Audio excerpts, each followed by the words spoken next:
지금 북한하고 저 나라하고 저렇게 가깝고 이스라엘도 북한한테 저렇게 초미의 그 관심을 갖고 있는데 대한민국 사람들도 이 전쟁이 얼마나 한반도에 중요한지 생각을 좀 해보세요. 이런 글이죠.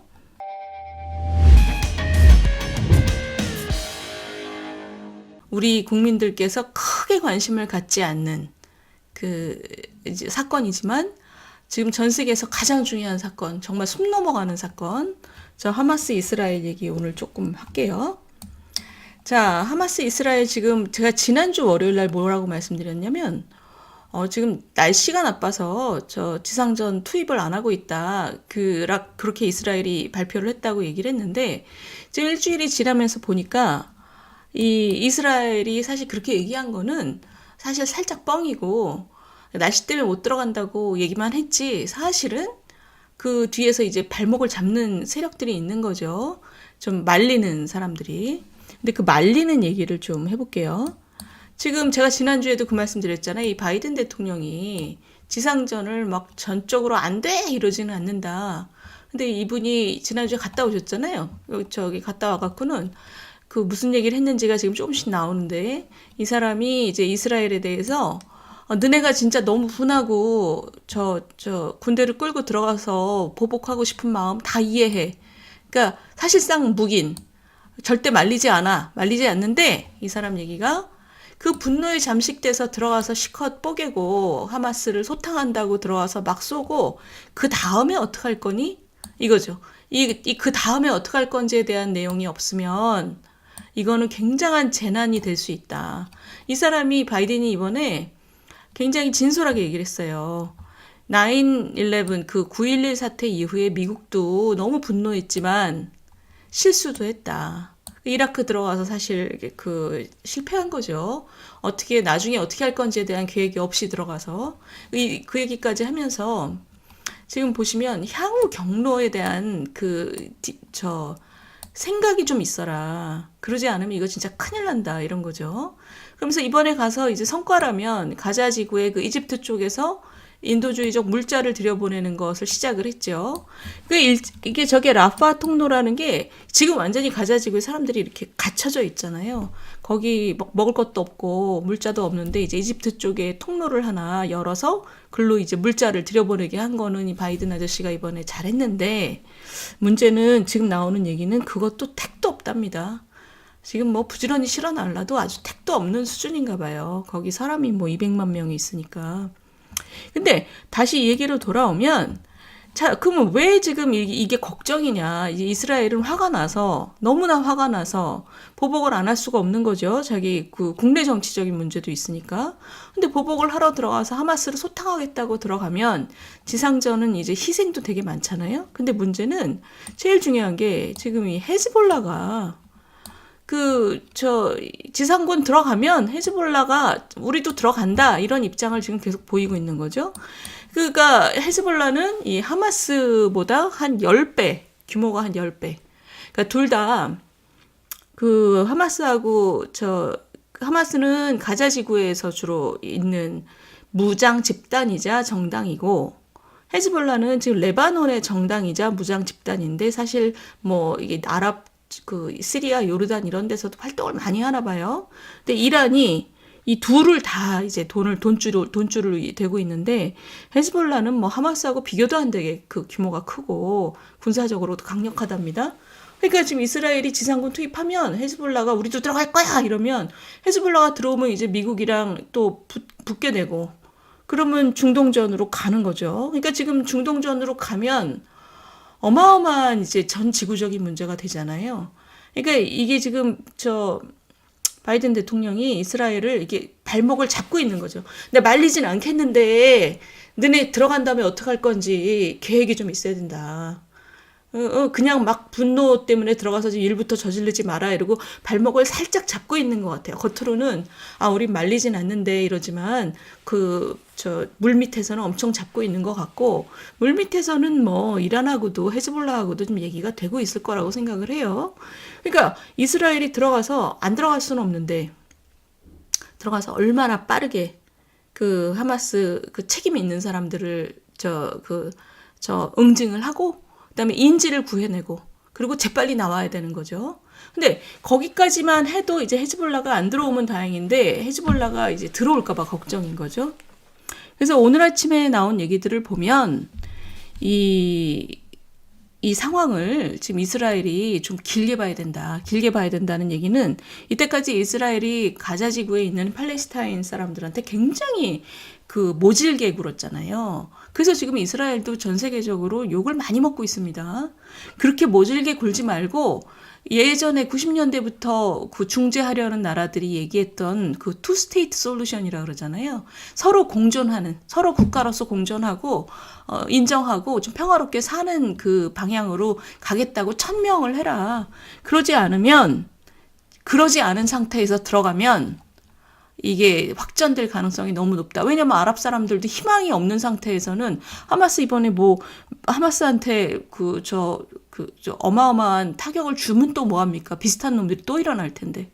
그래서 지금 이게 바이든 대통령이 이스라엘을 잡으면서 뒷일을 생각해라고 할 때는 그 뒷일의 가장 중요한 것은 너네도 행동을 좀 바꿔라. 지금처럼 팔레스타인한테 그렇게 모질게 굴지 말고 그 가자 지구하고 그 서한 지구에 너네 이스라엘 사람 좀 나오고 투 스테이트 솔루션 두 국가가 공존하는 저 방향으로 너네가 먼저 이번에 천명을 하고 그걸 먼저 얘기한 다음에 그 가자에 가서 인질 구해내고 거기서 교전을 하든 말든 저 재빨리 끝내라. 지금 이런 방향으로 얘기가 되고 있는 것 같아요. 그러니까 외교적인 통로에서는 모르겠으나 지금 이제 그 서구에 중재하려는 국가들 사이의 인텔리들은 그렇게 얘기를 하는 거죠.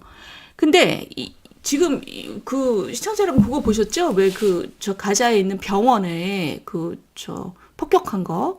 지금 누가 거짓말하냐? 이스라엘은 자기네가 안 했다 그러고 아랍인들은 이스라엘이 했다 그러는데 지금 그 나온 걸 과학적으로 이렇게 들여다 보니까 이스라엘이 한 거는 아니라는 거예요. 이제 점점 더 근거가 많이 나오고 있습니다. 이때까지는 우리가 다 어느 쪽이 거짓말을 하지 이러고 보고 있었는데 뭐 양쪽이 다 팽팽했죠. 근데 이제 그 과학적인 검증을 좀 보면 근거들을 보면 오늘 아침에 뭐 캐나다, 프랑스 이런 나라들도 이스라엘이 한 거는 아닌 것 같은데 이러면서 이제 조금씩 근거가 나와요.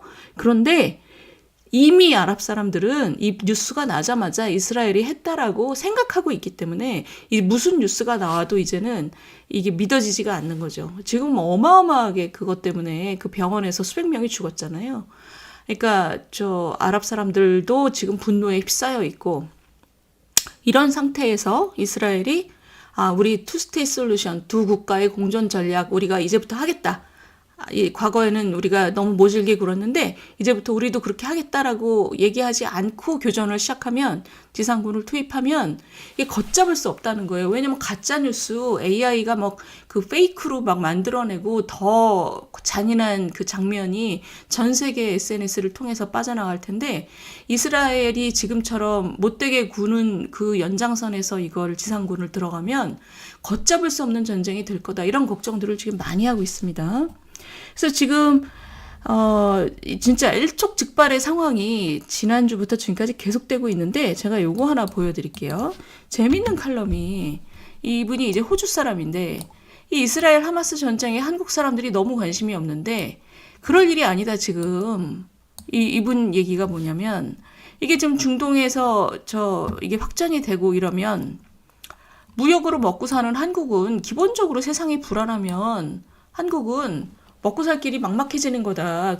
우리는 전 세계가 규칙 기반의 그 평화로운 세계여야지 무역으로 우리가 먹고 살 수가 있는 건데, 게다가 지금 뭐 유가, 석유 때문에도 더 문제죠.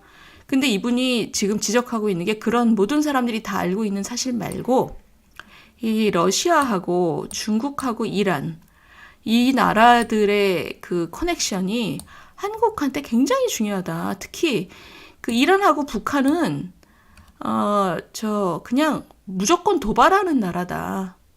이란하고 북한은 이런 식으로 세계를 어지럽히는 나라인데 문제는 그 이란하고 북한하고 지금 러시아하고 중국하고 이렇게 한 그룹으로 묶이게 되잖아요. 이게 적대화되면. 근데 이분이 재밌는 얘기를 한 거예요.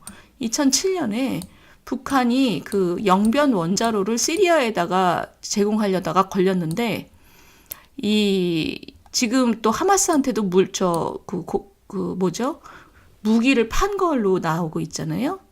그러니까 이스라엘은 지금 북한의 무기에 대해서 가장 예민한 나라가 이스라엘이랍니다. 이란, 북한, 하마스, 헤즈볼라 연계에 특히 민감해서 보세요.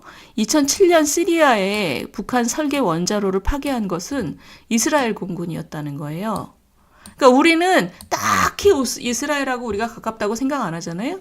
근데 정확하게 적의 적인 거죠, 이스라엘이. 이스라엘은 북한이 이란이나 하마스, 헤즈볼라하고 연계되어 있다는 걸 알기 때문에 이스라엘은 북한에 어마어마하게 민감하게 감시를 하고 있답니다. 이거 보세요. 북한 핵 활동에 가장 큰 관심을 보인 나라는 이 사람이 이제 호주 사람이니까 자기가 그 백악관에서 미국 사람이네요. 그죠? 미국 시드니에서 지금 그 학자로 근무하고 있는 건데 이 사람이 백악관에서 근무하고 있을 때 보면 북한 핵에 대해서 가장 큰 관심을 보인 그 세력이 미국의 외국 공간도 아니고 한국도 아니고 일본도 아니고 이스라엘 대사관이었다는 거예요.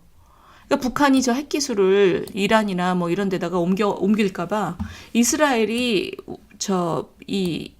이제 중동 상황에서는 북한한테 굉장히 예민한 거죠. 그 얘기를 거꾸로 하자면 이 사람 얘기는 그거죠. 거꾸로 하자면 이스라엘이 북한에 저렇게 관심이 많고 민감하게 항상 감시하는 거, 북한이 이상한 짓 하려고 그러면 이스라엘이 가서 저거를 파괴하는 거, 이건 무슨 얘기냐?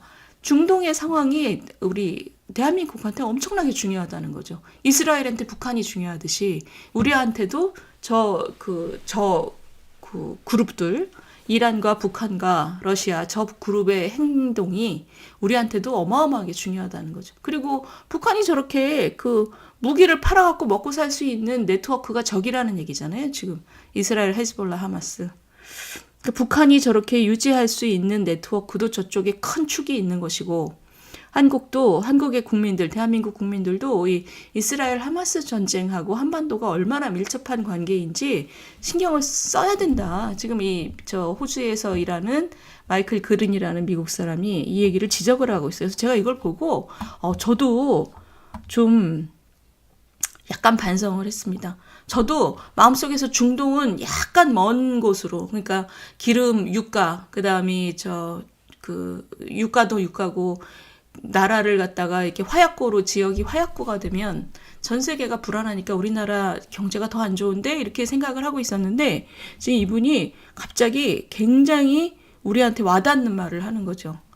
지금 북한하고 저 나라하고 저렇게 가깝고 이스라엘도 북한한테 저렇게 초미의 그 관심을 갖고 있는데 대한민국 사람들도 이 전쟁이 얼마나 한반도에 중요한지 생각을 좀 해보세요. 이런 글이죠. 그러니까 우리가 은근히 대한민국 국민들이 은근히 저거예요. 약간 닫혀 있어요.